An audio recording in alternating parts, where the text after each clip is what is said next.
시청자 여러분 안녕하십니까. 지금부터 전옥현의 안보정론을 시작하겠습니다. 이제 7월 22일 오후 현재 시간이요 5시 34분입니다. 지금은 제가 이제 실시간 스트리밍으로 여러분들께 빠르게 지금 보도해 드리는 내용인데요. 그만큼 굉장히 지금 위기 징후가 오고 있습니다.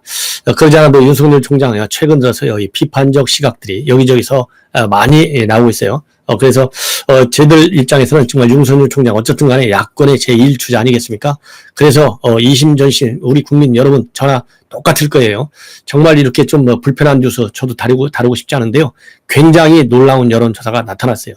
그래서 이 여론조사의 우선 이 성격, 이것은 제가 여론조사 숫자를 먼저 여러분들께 말씀을 드리고 그 다음에 저의 논평을 드리도록 하겠습니다. 정말 깜짝 놀랄 여론조사인데요. 이 여론조사 오늘이 지금 목요일이잖아요. 목요일 날이면 매주 목요일 날은 4개 여론조사기관이 공동으로 조사한 내용을 발표해요. 그래서 지금 이제 방금 전에 나온 얘기입니다. 뭐 속된 말로 해서 아주 따끈따끈한 뉴스인데요. 이 여론조사 결과인데 따끈하지가 않습니다. 굉장히 비관적이에요. 왜냐하면 윤석열 총장의 지지율 물론 변할 수 있죠. 항상 뭐 이 꼭대기가 있으면은 밑에 바닥도 있잖아요. 그렇기 때문에 내년 3월까지 많은 변화가 예상이 됩니다. 그렇기 때문에 1희 1비 할 필요가 없다라는 말이 바로 요즘 같은 여론조사에 우리가 해당되지 않느냐 이런 생각이 들어요. 그렇지만은 일단 4개 여론조사기관이 발표했다는 점에 의미가 있고 우리가 꼭 해석을 제대로 한번 해야 되겠고요. 그 다음에는 이 4개 여론조사기관이 기간입니다. 바로 오늘이 7월 22일이잖아요. 그런데 7월 19일에서 21일까지 딱 3일간 19, 20, 21일 딱 3일간 성인 남녀 103명을 1003명 대상으로 한 건데요.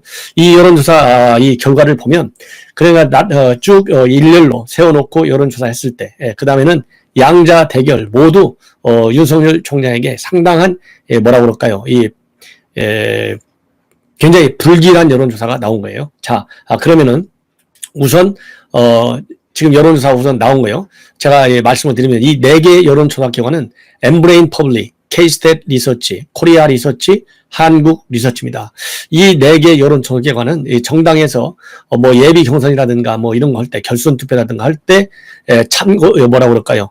의뢰를 받는 여론조사 기관이 많이 여기에 포함되어 있어요. 그런 점에서 상당히 나름대로는 우리가 의미를 부여해서 해석을 해야 된다. 이렇게 저는 판단합니다.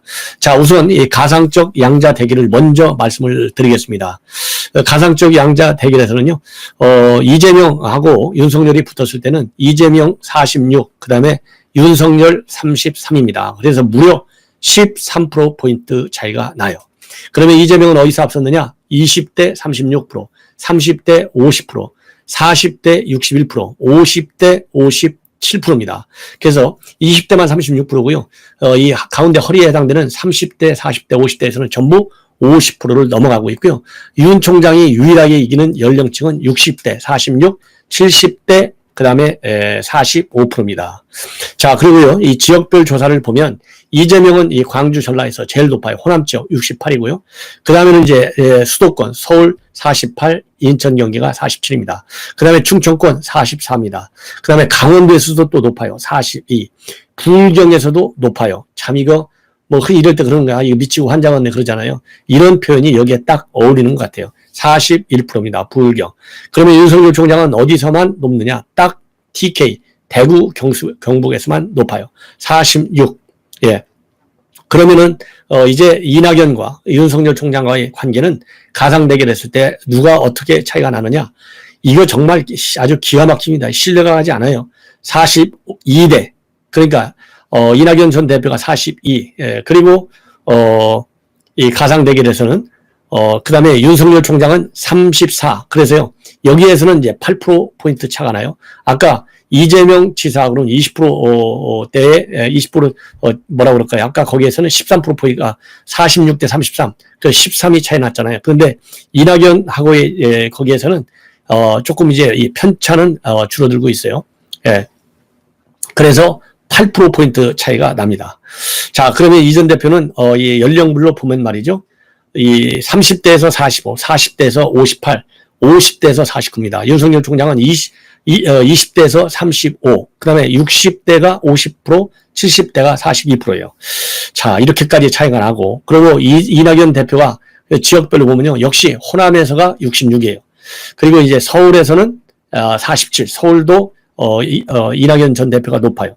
그 다음에 충청에서도 높아요. 43, 부울경에서도 높아요. 40, 인천, 경기도 높다. 그래서 아까 이재명하고 비슷합니다. 수도권에서 높고 충청도에서 높고 부울경에서 높다. 다만 이재명과의 차이점은 이재명 지사의 경우에는 강원도, 제주도에서 높아요. 그런데 이낙연 대표와의 가상 대결에서는 윤 총장이 대구, 경북, TK 플러스 이 강원, 제주가 높다. 자, 이거 정말 이거 뭐라고 왜 이런 지표가 나왔는지 참 해석하기가 그렇게 쉽지는 않은데요. 일단은 제가 마지막으로 하나 더, 이제 이렇게 양자 가상 대결이 아니고요, 쭉 이 다자 지지율 이렇게 보면 뭐라고 그럴까요? 이재명 지사가 1등 27입니다. 그 다음에 윤석열 총장 19%인데요. 여기에서도 무려 8%포인트 차이가 납니다. 그 다음에 이낙연 14%포인트가 돼 있고요. 그래서 이재명 1등, 그 다음에 이낙연 19%, 그 다음에, 윤 총장이 19%, 이낙연이 14%예요. 자, 이걸 보면요. 지금까지 2강 하다가, 2강 1중 하다가, 2강 1중이 아니다. 이제는 뭐 이 3강 체제로 바뀌는 거 아니냐. 이렇게 됐는데, 이제는 이 하나의 여론조사를 놓고 본다면 1강, 그 다음에 2중이다. 이렇게 지금 바뀌고 있어요. 왜 그러냐면 1강이라고 하고요. 2중이라고는 윤석열 총장하고는 무려 8포인트 차이가 나고 이낙연 대표하고 윤석열 총장하고는 불과 5%밖에 차이가 나지 않아요. 그렇기 때문에 1강 대 2중으로까지 이렇게 바뀌는데 참 이거 기가 막힙니다. 그 다음에는 홍준표가 4, 최재형 3, 안철수 3입니다. 추미애 2, 유승민 2, 심상정 1. 그 다음에 더 이상 이제 뭐 제가 말씀드리지 않아도 다 무시해도 돼요. 예. 그 다음에 그러면 이제 보수 진영에서의 이 적합도 윤 총장 22, 그 다음에 홍준표와 유승민이 10, 안철수, 최재형 6%입니다. 진보 진영에서는요, 이재명 지사 33, 이낙연 18, 박용진 4, 추미애 3, 그 다음에 심상정 3입니다. 그리고 정당 지도를 보면요, 민주당이 33이고 국민의힘은 2%가 빠져서 28입니다. 자, 이거는 이 어떤 ARS냐 뭐냐, 이게 여기에서는요, ARS가 아니고 전화 면접 조사입니다. 휴대전화 가상번호를 100% 이용한 전화 면접 조사예요. 근데 참고적으로요, 이 전화로 면접하면 이 보수 측에서는 제대로 대답을 안 한다. 이게 특징이에요. 그렇기 때문에 윤석열 총장의 경우에 조금 낮게 나타나는 것이 일반적 속성이라고 그래요. 그러나 이것을 감안한다 하더라도 다자 구도로 갔을 때도 이재명하고 윤석열 총장이 무려 8포인트 차이나 나고요. 그 다음에 가상적 양자 대결에서도 이재명과 이낙연한테 이렇게 큰 지지율 차로 난다. 그러면요, 아무리 샤이보스 해가지고 제대로 대답을 안 한다고라도 굉장히 이거는 위기 신호다. 이렇게 보고 이 강력한 대응책을 적극적으로 추진을 해야만이 되는 그런 상황이 아닌가 이렇게 생각이 됩니다. 그리고요, 대통령 국정운영평가에서는 긍정평가 1% 또 올랐어요. 여기서도 46, 부정평가는 또 3%가 올라가지고 역시 50 이렇게 되어 있습니다. 그리고요, 여기에서 이제 뭐라고 그럴까요? 특색 있는 좀 이색적인 의견이 두 개가 있었는데요. 대선 후보 검증과 관련해서 후보 본인에 대한 검증에 집중해야 된다. 이거는 49%고 아니다. 가족 친인척 검증도 필요하다. 이게 48%예요. 그래서 제가 보기에는 후보 본인만 되는 게 아니라 주변 인물 다 조사해, 검증해. 이 의견이 결국은 그동안의 장모, 그 다음에 이 김건희 부인, X파일, 이런 검증 요인들이 지금 윤석열 총장에 대해서 강하게 부정적인 영향을 주고 있지 않나 이런 생각이 들고요. 1차적으로. 그래서 지금 급격히 빠진 것 같다라는 저는 분석을 하고 싶고, 그 다음에는 이 헌법기관장이잖아요. 둘 다 윤석열과 최재형.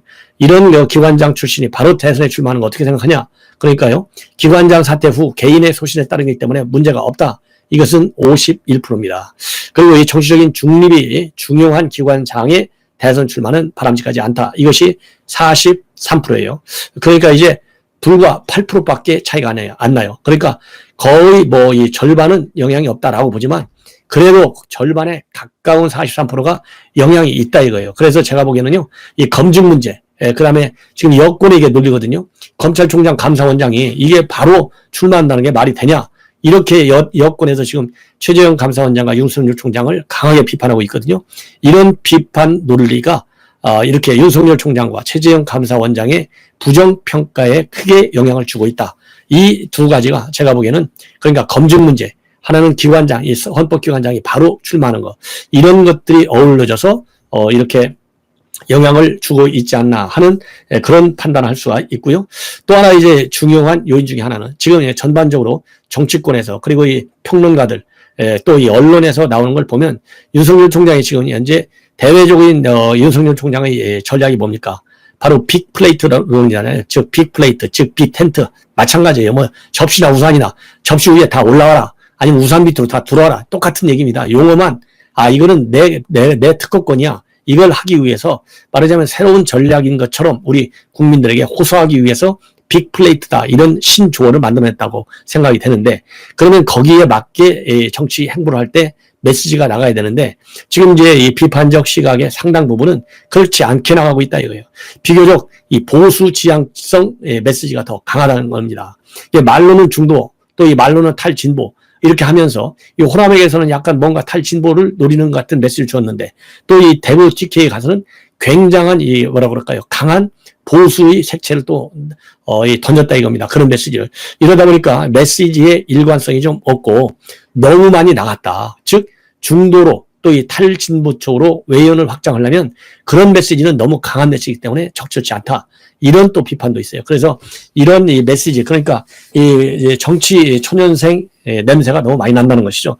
그렇기 때문에 실수적인 그런 행보를 보여주고 있고 이러한 실수적인 메시지가 반복되다 보니까 이런 것들이 이거 가만있어 봐. 이거 너 대권까지 나올 후보가 맞는 거야?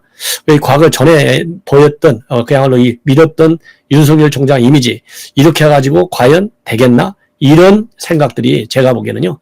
윤석열 총장 특히 중도층 이 탈진보층에서 떨어지는 것이 아니냐. 특히 탈진보 중도층이면요. 이 호남 쪽도 굉장히 많이 있고 특히 서울 그다음에 이 인천 경기 그다음에는 충청권에 그런 중도층들이 좀 있다고 봐요. 탈진보.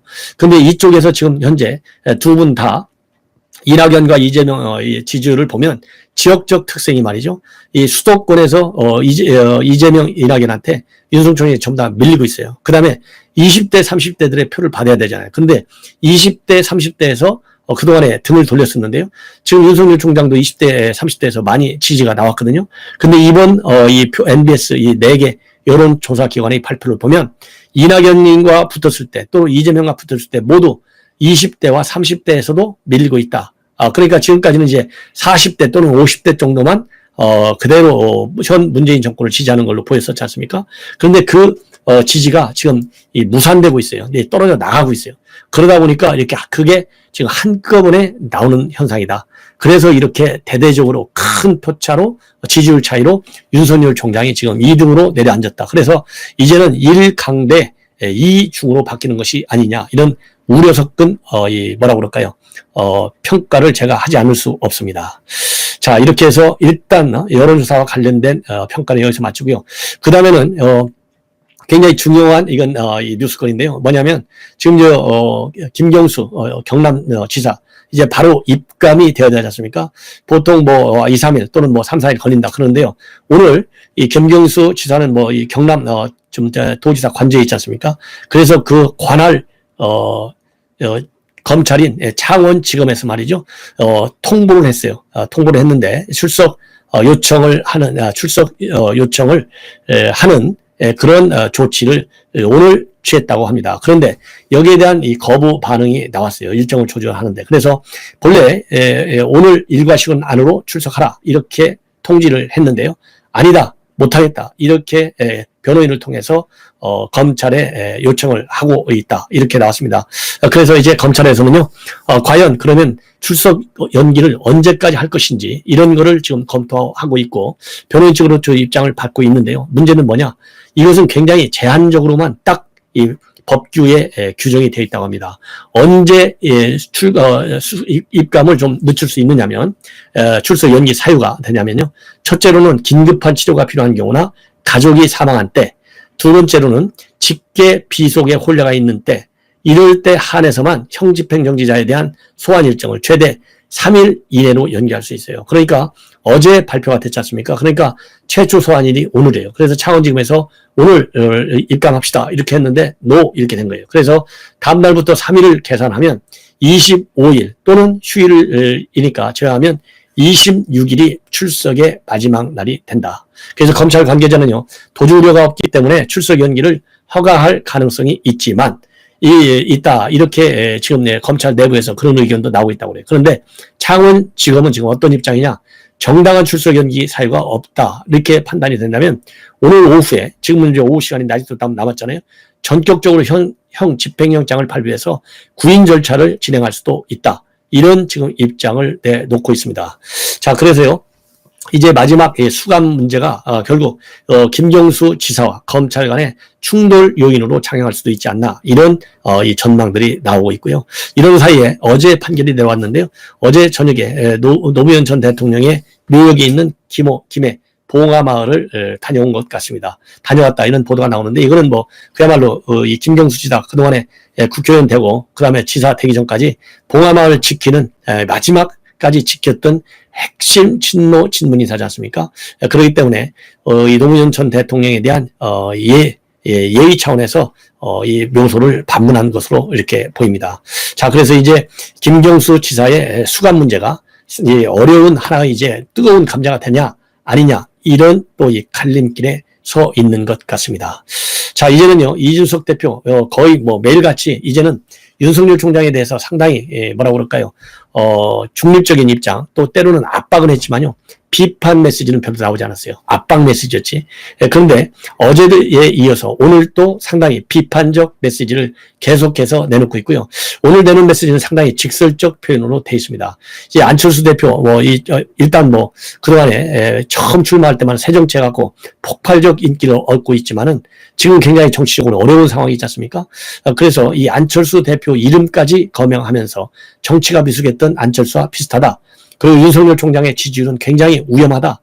이렇게까지 지금 비판하고 있어요. 바로 오늘 MBC 라디오에 출연해서 한 입장문인데요. 윤 총장이 당 밖에 머무르는 시간이 길어지는 것을 중도 확장성을 확보했다는 취지로 양해하고 있다. 그런데 지금 지지율 추이는 굉장히 위험하다. 앞에서 보셨잖아요. 그러면서 그런 측면에서 볼 때 어느 정도 성과가 있기를 기대하는데 최근에 윤 총장의 발언을 보면 좀 어울리지 않는다. 그래서 광주에 가서는 전형적인 발언을 했지만 대구에 가서는 대구 정서에 부합하는 발언을 했고 그런데 대구에서 열렸던 이 탄핵 문제 말하자면 이제 이준석 대표는 탄핵 잘못된 게 없다 이렇게까지 아주 막 직격탄을 가했지 않습니까? 탄핵 정당하다 이렇게까지 얘기했거든요. 그런데 이렇게까지 이제 말하자면 탄핵을 벗어나기 위해서 이준석 대표가 그렇게 세게 얘기했는데요. 이런 그 일관성을 어느 정도 가져야 되는데 말하자면 이 윤석열 총장 지난 20일 날 방문해가지고 존경하는 부분이 있고 마음속으로 송구한 부분도 없지 않다. 이렇게 얘기한 거예요. 이런 얘기를 가지고 이준석 대표가 비판을 하는 겁니다. 예, 비판하는 거. 그래서 뭐라고 비판하고 있느냐? 이렇게 표현하고 있어요. 대구 시민들께서 이준석의 탄핵에 대한 생각에 동의해 주신다면 과거 박근혜 정부랑 이명박 정부를 수사했지만은 문재인 정부에 맞섰던 어느 검사는 용기를 잃지 않고 우리와 합류할 수 있을 것이라고 얘기했는데 그 검사가 용기를 잃은 것 같다. 이 검사가 누구예요? 바로 윤석열 총장이에요. 왜? 윤석열 총장이 박 대통령한테 존경할 부분이다. 마음속으로 송구하다. 이런 얘기를 한 거를 갖다가 비판하는 그런 입장문인 것 같습니다. 그러면서 윤 총장은 이제 전문적 인사들의 도움을 받아야 된다. 과거에 한철수 국민당 대표가 정치에 미숙했을 때 처음에 정치에 참여하셔서 방향성을 설정하는데 어려움을 겪으셨을 때와 비슷한 그런 판단을 하고 있는 것 같다. 그래서요, 사실 윤 총장이 겪는 혼란은 정치를 처음 하는 사람들 누구나 겪었던 혼란이기 때문에 당내 인사들도 이해는 한다. 그러나 본인이 밖에 있는 이유가 중도 확장성을 늘리기 위한 것인데 형식의 혼란이 아니고 방향성을 혼란을 겪는 것은 굉장히 지금 문제다. 그 잘못된 방향이라면 열심히 달려가든 느리게 달려가든 간에 그 자체가 문제가 아니냐. 그건 바로 잡아야 되는 것이다. 이렇게까지 지금 비판을 하고 있습니다. 자, 그래서요, 이런 비판, 그야말로 이준석 대표의 비판은 그야말로 발전을 위한 그리고 윤석열 총장이 야권의 제1주자로서 정권 교체에 앞장서는 그런 이 후보가 되기를 바라는 마음에서 한 것 같은데요. 하여튼 뭐 굉장히 참 안타까운 지금 상황이 벌어지고 있는 것이 아닌가 이런 생각이 들고요. 자, 그 다음에는 이제 추미애 얘기를 좀 하겠는데요. 추미애가 정치적으로 지금 상당히 굉장히 가장 어려운 국면에 처한 것 같은데 이거는 자업자득이다. 먼저 이 정치 자금 그동안에요. 작년에 정교모 측에서 정교모 여러분들 아시잖아요. 그야말로 이 국회 교수들 사회 정의를 바라는 전국 교수 모임이라고 하는 이 단체인데 이 정교모 측에서 작년 9월 달에 이 추미애가 정치자금 잘못 썼다. 그래서 이 고발을 했어요. 이 정치자금 그러니까 자기 딸, 아들 논산훈련소에서 수료하는 날 법인 카드를 쓴 거예요. 예. 저 정치자금, 그러니까 잘못 쓴 것이죠. 왜냐하면 본인은 그 당시에 파주에 있는 군부대를 갔는데 아들 논산에서 훈련을 마친 그 아들 밥 먹는 밥값으로 이 카드를 썼어요. 이게 이제 문제가 됐어요. 그 다음에는 이태원에서 양식당하는 딸 여기에 또 식대로 한 250여만 원을 썼어요. 이것을 이제 기자간담회 정책간담회 이렇게 명분으로 썼는데 누가 참석했는지가 적절치 않아요. 그래서 작년 9월에 정교무에서 고발을 한 거예요. 근데 고발했는데 그동안에는 서울중앙지검에서 끓이고 앉아 있다가 조용히 있다가 바로 최근에 이거를 동부지검으로 넘겼습니다. 왜 동부지검으로 넘겼겠어요? 이 광진구 거주지가 동부지검 관할이거든요. 그러니까 외형적으로 보면 그럴듯하게 보이지만은 서울중앙지검에서 하기에는 전직 장관 이 박범계하고 같은 라인이잖아요. 그러니까 이제 수사를 어영부영 대충 밀어내려고 이런 이 동부지검으로 넘긴 측면도 물론 있겠지만은요. 이제는 더 늦출 수가 없다. 왜냐하면 지금요 여당도 굉장히 지금 급해요. 왜냐하면 표를 눈에 보이게까지 잃는 이러한 조치. 이거는 이제 여당도 가능하면 피하고 싶어하는 그런 지금 국면이거든요. 그만큼 여권에 대한 여론이 그만큼 안 좋은 거예요. 그래서 이제 동부지검으로 넘겼다. 이렇게 돼 있는데, 그래서 동부지검에서 넘겼다는 얘기는 이제 동부지검이 더 이상 말하자면 이거를 갖다가 깔고 뭉개기는 어렵다. 그래서 제가 보기에는요, 추미애 이 정치자금법 위반, 이거는 뭐 눈에 아주 분명히 잘못된 게 맞거든요. 그렇기 때문에 상당히 정치적으로 가장 위험한 고비로 지금 몰리고 있지 않나, 이런 판단이 듭니다. 그리고 더군다나요, 김두관이가 뭐라고 얘기했냐면, 이번에, 이 김경수 유죄 판결 사실상 문제는요 추미애하고 김어준이가 이 발동을 걸은 거예요. 당시에 댓글이 기사에 많이 다니니까 야권에서 보수권에서 이거 공작하는 걸로 알고 이거를 수사를 했는데 이 정부적 판단이 잘못된 것이죠. 지금 그러다 보니까 결국은 김경수가 다쳤잖아요. 다친 것도 보통 크게 다치지 않았잖아요. 그러니까 이거는 이 김두관 의원 같은 경우는 지금 현재 이 추미애 의원은 노무현 탄핵에 찬성한 것이 1타. 그 다음에 윤석열 총장 비판해서 1등 주자를 만든 것이 2타. 그 다음에는 이제 드루킹 고발한 것이 3번째 실수. 그래서 정무적 판단에 실수했다. 해트트릭의 한 자살골은 해트트릭 선수다. 이렇게 얘기하고 이거 결국은 이제 그만둬야 되는 거 아니냐. 이런 비판을 지금 하고 있는 겁니다. 그래서 정치적으로 정치자금법, 그 다음에 이 김경수, 그 다음에 유죄 판결 이런 것들이 딱 시기적으로 맞닿아가지고 굉장히 지금 어려운 국면에 빠져 있고요. 자칫 잘못하면 여권 안에서도 지금 민주당 권리당원들이 지금 난리가 났다는 거 아니에요. 그래서 사퇴 위기에 밀릴 것이다 라고 저는 생각이 들고요. 추미애 그동안에 여론 조사를 보면 조금 올랐어요. 그래서 이낙연을 치고 들어가겠다. 2위를 해서 이 결선 투표로 몰아가겠다. 이런 전략을 취하고 있었는데 이 전략 완전히 이제 물거품이 됐다. 이렇게 저는 판단을 합니다. 자, 그리고요, 윤석열 총장과 관련해서 이양수 의원이 말이죠. 나는 정권 교체를 위해서 윤석열 총장을 지지한다. 이렇게 공식적인 입장을 오늘 페이북을 통해서 밝혔어요. 그럼 이거는 어떤 의미가 있느냐? 하나는 윤석열 총장 입장에서는 지금 지지율 빠지잖아요. 그리고 국민의힘이 대놓고 노골적으로 지지하기는 어렵게 돼 있어요. 왜냐하면 최근에 이준석 대표가 뭐라고 그랬어요? 당내 주자들을 적극적으로 도와라. 당내 주자. 공개적으로 도와라.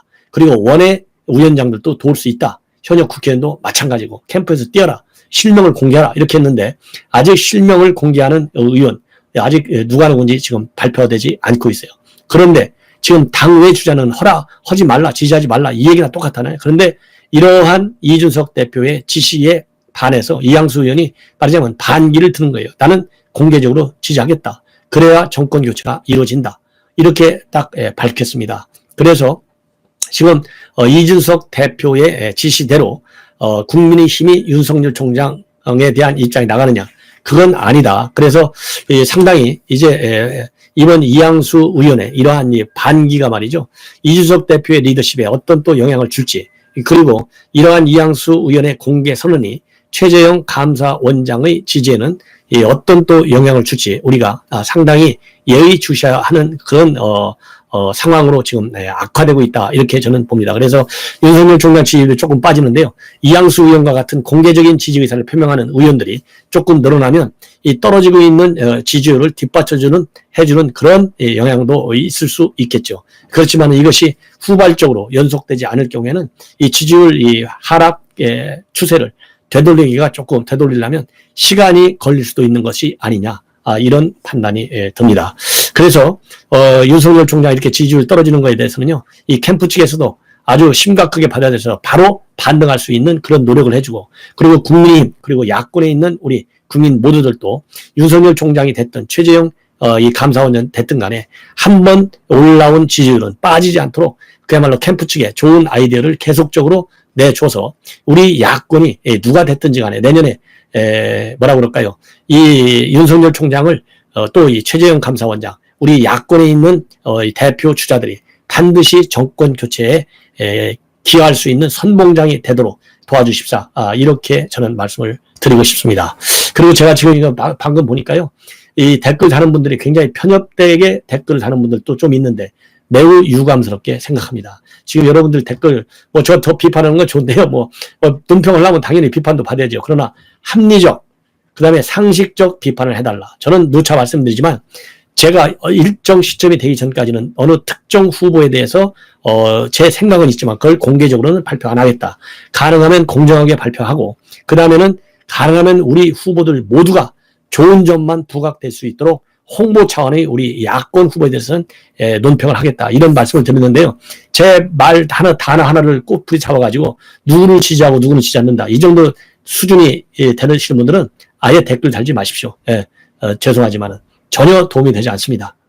자, 이것으로 제 방송을 마치고요, 또 중요한 뉴스 이어서 보도해 드리도록 하겠습니다. 시청자 여러분들의 많은 시청 거듭 당부드립니다. 대단히 고맙습니다.